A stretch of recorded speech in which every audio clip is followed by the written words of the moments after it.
Praise the Lord. मेरे प्रिय भाई बहनों, आप सबका एक बार फिर से स्वागत करती हूँ अपने और एक नए वीडियो के साथ। आशा करती हूँ आप सब सुरक्षित हैं। प्रभु आप सबको आशीष दे। दोस्तों, प्रभु के नाम से हम सुरक्षित हैं, इसलिए हम प्रभु को धन्यवाद देते हैं, उसकी उपासना करते हैं। लेकिन जब इसका उल्टा होता है, यानी जब हम कोई बड़ी समस्या में पड़ जाते हैं, तब भी क्या हम परमेश्वर को धन्यवाद देते हैं? एक मसीह जीवन में दुख आना ये एक साधारण सी बात है, क्योंकि जब से हमने प्रभु को अपनाया है, अपना उद्धारकर्ता ग्रहण किया है, तब से ही शैतान हमारे पीछे पड़ा है, क्योंकि शैतान को पसंद नहीं कि हम यीशु की आराधना करें। दोस्तों, आज का जो मेरा विषय है वो है परीक्षा। हम परमेश्वर को धन्यवाद देते हैं क्योंकि सब कुछ ठीक चल रहा है, हम ठीक है, परिवार में सब ठीक है, हम डेली प्रार्थना कर रहे हैं, बाइबल पढ़ रहे हैं, चर्च जा रहे हैं, हमें लगता है कि हम परफेक्ट हैं। लेकिन दोस्तों, ये सच नहीं है। मसीह जीवन इतने में ही समाप्त नहीं होता। हमें इतने में ही खुश नहीं रहना चाहिए।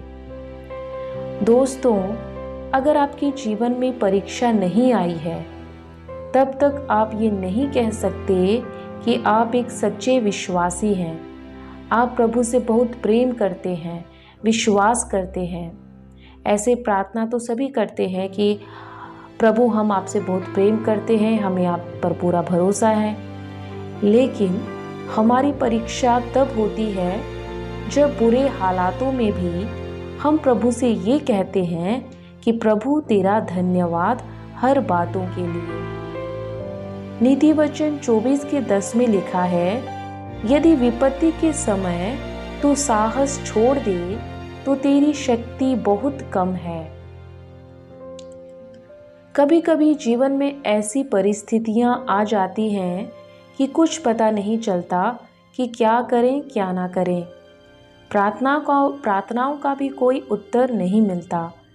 ऐसे में मैंने बहुत से लोगों को देखा है कि वो अंदर से पूरी तरह से टूट जाते हैं और अपने आप को असहाय महसूस करते हैं।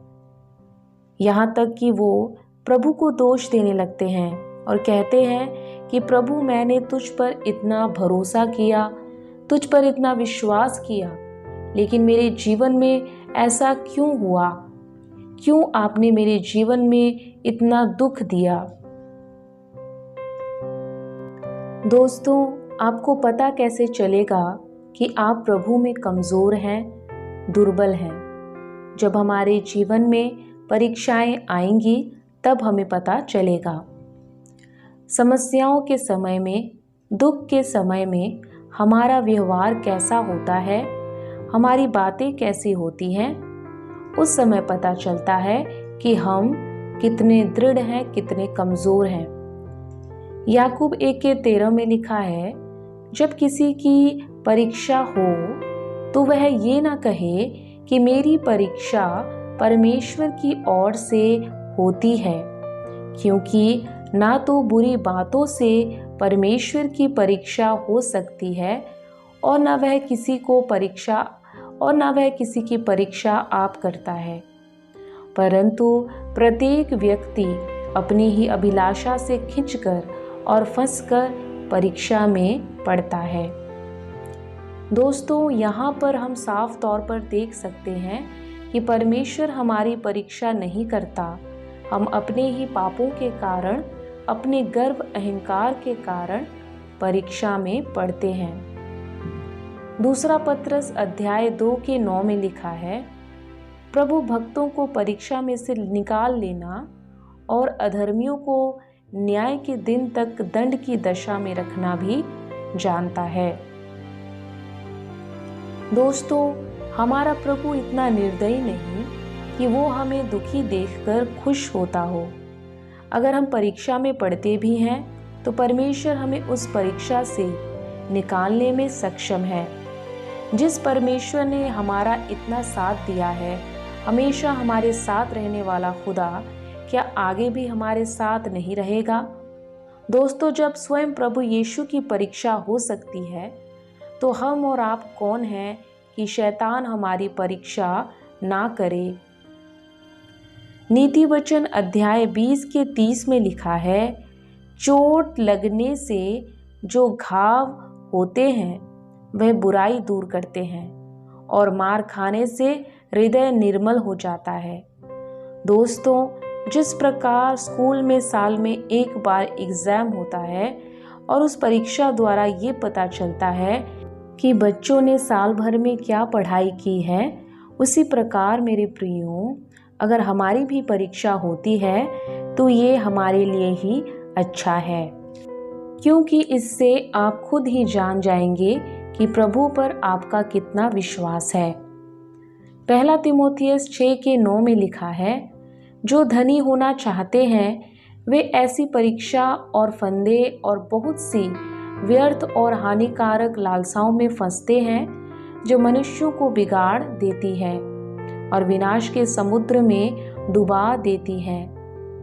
दोस्तों, इस वचन को हम साफ तरीके से समझ सकते हैं कि मनुष्य धनी होने के लिए बहुत पैसा कमाने के चक्कर में गलत काम करने लगता है और विनाश की ओर खींचा चला जाता है। आपके पास जितना है उतने में खुश रहें तो आप शांति से भी रहेंगे और खुश भी रहेंगे। भजन संहिता 119 के 71 में लिखा है, मुझे जो दुख हुआ वह मेरे लिए भला ही हुआ है, जिससे मैं तेरी विधियों को सीख सकूं। दोस्तों, इस वचन के अनुसार हमें भी परमेश्वर से यही कहना चाहिए कि अगर मेरे जीवन में इतना क्लेश है तो मेरे भले के लिए ही है, और उस चुनौती को हम स्वीकार करें और शैतान का सामना करें। मरकुस 14 के 38 में लिखा है, जागते और प्रार्थना करते रहो कि तुम परीक्षा में ना पड़ो।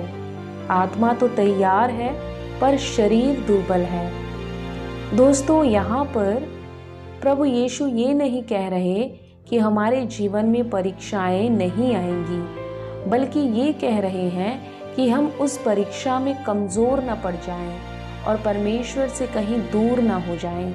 इसलिए हमेशा प्रार्थना करते रहें कि परीक्षा में ना पड़ें।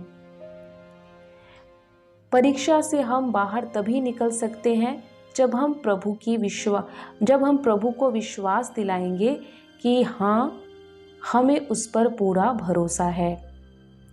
बाइबल हमें ये भी बताती है कि परमेश्वर हमें हमारे सामर्थ्य से बाहर परीक्षा में पड़ने नहीं देता, परंतु परीक्षा के साथ साथ उससे बचने का मार्ग भी दिखाता है।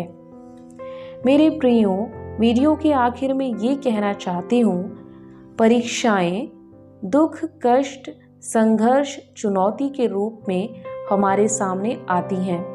ऐसे में ये हमारी बहुत बड़ी परीक्षा होती है कि हमारा विश्वास प्रभु के लिए कितना है और हम प्रभु से कितना प्रेम करते हैं।